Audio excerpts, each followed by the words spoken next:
Hello everybody, and welcome to another segment of Senior Concerns. I'm your host, Dan Roberts, and our goal is to inform you of all the bad stuff that surrounds our lives when we answer the telephone or reply to emails. I mentioned last time that every scam you will ever come across will either involve one or both of these characteristics from the victim: greed or stupidity. I failed to mention a third: fear. Fear that if you do not or ignore the scammer's message, be it by email or phone, something dreadful will happen to you or your family.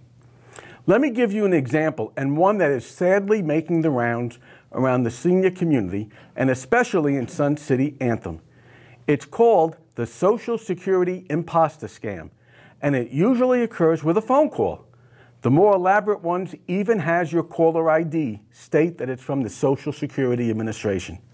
The caller states that he is from the Social Security Administration and tells you that due to some failed actions on your part, there is now a warrant for your arrest.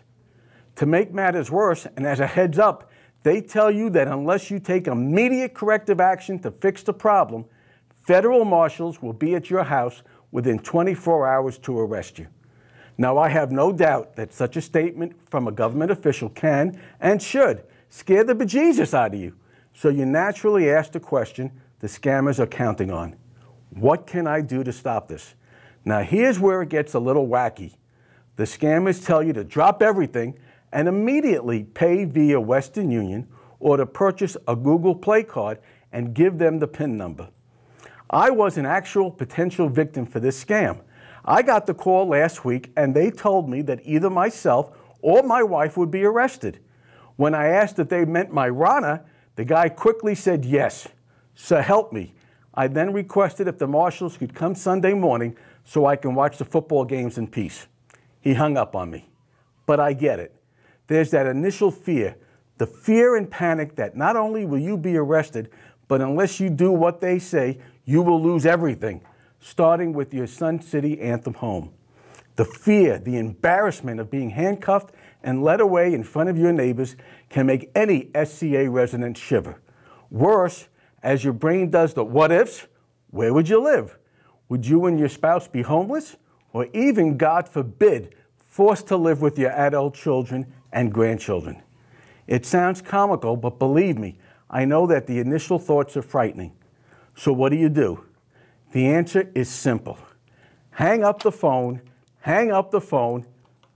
and hang up the phone. Still have concerns? Yes, you can call the Social Security Administration or even the Federal Trade Commission. But how long do you think they will keep you on hold before you give up in frustration? And if you connect with somebody, what do you think they will do? I do have one suggestion. If you have any questions or concerns, call me. Just give me a call or email me at the number or email address listed below. Two things I can promise. One, I will immediately get back to you or email you and advise that the call was indeed a scam and you have nothing to worry about. Two, and more importantly, unlike my Rana, I'll make sure that the federal marshal will never come to your home and arrest you for this Social Security imposter scam. We'll have more scams in future segments. Until then, this is Dan Roberts, hoping everyone stays safe and enjoys your beautiful Sun City Anthem community and wonderful neighbors.